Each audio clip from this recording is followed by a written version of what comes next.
Hello everyone, welcome back to our YouTube channel lost lady. Good morning তোমাদের সবাইকে। সবেমাত্র ঘুম থেকে উঠেছি, আমাকে দেখেই তোমরা বুঝতে পেরে গেছো। তোমরা কি জানো, আজ আমার একটা ড্রিম ফুলফিল হবে। আর সেটা কি ড্রিম তোমরা আস্তে আস্তে ভিডিওর শেষে দেখতে পেয়ে যাবে। কিন্তু তাও তোমাদেরকে বলতে চাই, আমার ইউটিউব ইনকাম দিয়ে আমি কিছু একটা কিনছি।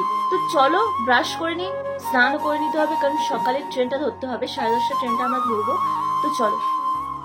তো গাইস, আমি ফাইনালি চলে এসেছি স্টেশনে। আমার 10:30 ট্রেন ধরার কথা ছিল, বাট আমি 10:30 ট্রেনটা ধরতে পারিনি। এখন বাজে 11:45 না কটার বেশ ট্রেন আছে, তো ওই ট্রেনটাই ধরবো। তো এখানে আমি 3টে টিকিট কেটেছি, কারণ আমরা 3জনেই আছি। এদিকে দেখো,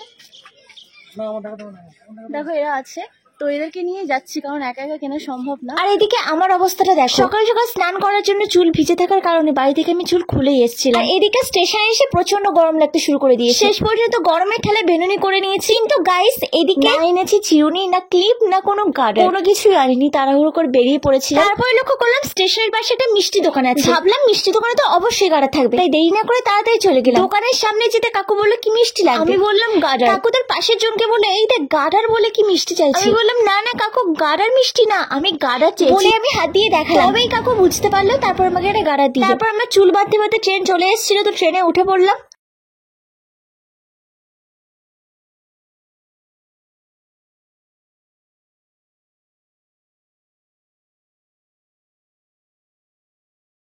এবার আমি ব্লাড টেস্টের জন্য যাচ্ছি, আমার একটা ব্লাড টেস্ট করতে হবে। তো তার জন্য আমি যাচ্ছি। এখান থেকে আমি সোজা যাবো। এখান থেকে কোথায় যাবো গো? হ্যাঁ, আমরা এই ব্লাড টেস্ট করার পরে আমরা কোথায় যাবো?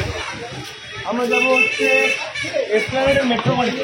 তো এদিকে দেখো, আমি প্রেসক্রিপশন নিয়ে একদম রেডি। আমরা চলে এসেছি বারুইপুরের ওয়েলকিং। তো ওখানে গিয়ে আমরা ওদেরকে একটা কোয়েশ্চেন করেছিলাম, তোমরা একবার শোনো। এই একই রকম টেস্ট বিভিন্ন জায়গায় বিভিন্ন রকম প্রাইস, এটা কি মানে এটা ভ্যারি করে কিভাবে? কোন কোম্পানি কিভাবে করছে, যেমন আপনারা দেখুন টেস্ট করে কি যেমন পরীক্ষার কিটে টেস্ট করে, আর একটা হচ্ছে নিজে নিজে করছে। আচ্ছা, তো নিজে যারাই করছে, যেমন কোয়াটা উইকিং রাইটিং কিন্তু তাদের সবার রেডি, কিন্তু এই একটা লেভেলে আপনি পাবেন। আর ভ্যালুটা মোটামুটি অ্যাকুরেট হয়, তাই অ্যাকুরেট হয়। যারা কিটে করছে তারা ভ্যালু দিতে পারবে না, তারা নেগেটিভ পজিটিভ এটাই দিবে। আচ্ছা। আর যারা মেশিনে করছে তারা কিন্তু আপনাকে ভ্যালু দেবে, পজিটিভ হলো তারা ভ্যালু যেটা হচ্ছে সেই ভ্যালুটা পুট করতে পারবে। কিটে বলে কিন্তু ভ্যালু পুট করতে পারবে না।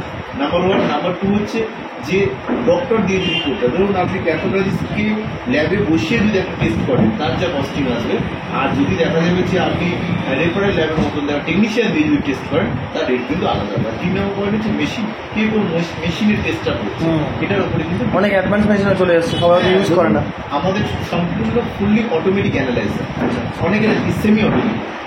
যেমন আমাদের এমআরআই মেশিনে 1.5, যেটা আপনাদের ওখানে ধরুন এখন বাড়ির সাথে এমআরআই রয়েছে, আমি ডায়াগনোস্টিকের নাম বলছিলাম, তাদের কিন্তু অনেকটাই রেজলিউশন কম, তাদের 0.5 পুরোনো মেশিন। তো এই জন্যই কিন্তু রেটের একটা তারতম্য আসে।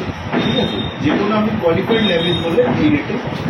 তো তোমরা শুনে নিলে, ওরা কিন্তু খুব সুন্দরভাবে বুঝিয়ে দিল যে একই টেস্ট নানান জায়গায় নানান রকম প্রাইস কেন নেয়। কোথাও 280 টাকায় হয়ে যাচ্ছে ব্লাড টেস্ট, কোথাও 1700 টাকা, তারও বেশি অ্যামাউন্ট নিচ্ছে। তো তোমরা জেনে নিলে যে কেন এই দামের ফারাক। যাই হোক, এদিকে আমি রক্ত দিতে বসে পড়েছি, আর আমার প্রচন্ড ভয় লাগছিল, কারণ কখনো আমি রক্ত দিইনি, মানে এইভাবে টেস্ট কখনো করাইনি। আর ওরা না বারবার বলছিল যে ভয় পেও না, কিছু হবে না, মানে খুবই ভালোভাবে ট্রিট করছিল, প্রচন্ড কেয়ারিং নেচারে। কিন্তু যে যাই বলুক, আমি তো ভয় গুটিসুটি মেরে বসে আছি। আর এই সেই জিনিস নিয়ে চলে এসছে গাইস, যেটা দেখে আমার প্রচন্ড ভয় লাগছিল। আমার জাস্ট মুখটা একবার দেখো, হাতটা নিয়ে কি করে আছি যেন আমাকে এক্ষুনি মেরে ফেলবে। কিন্তু আমি যতটা ভয় পাচ্ছিলাম অতটাও কিছু না, একদমই লাগেনি। মনে হচ্ছিল একটা পিঁপড়ে কামড়ানোর মতো একটা ফিল হচ্ছিল। বাট আমার যেহেতু সেরকম কোনো এক্সপিরিয়েন্স ছিল না, তার জন্য আমি মুখটা আগে থেকে নিজের মনকে সান্ত্বনা দিয়ে রেখেছিলাম যে আমার হয়তো বেশি লাগতে পারে, তার জন্য মুখটাও সেরকম করে রেখেছিলাম।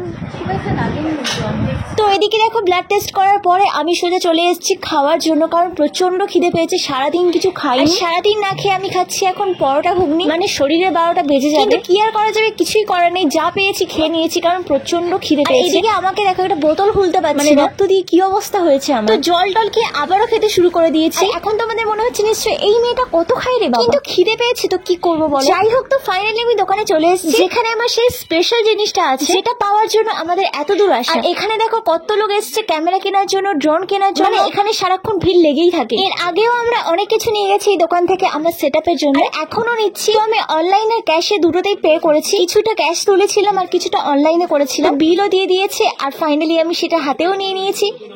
তো গাইস আমার ফাইনালি কেনা হয়ে গেছে, এবার বাড়ি থেকে আমি আনবক্সিং করবো। তবে সেটাই সেকেন্ড পার্টে আছে। এই পর্যন্ত দেখা হচ্ছে নেক্সট ভিডিওতে। Yeah.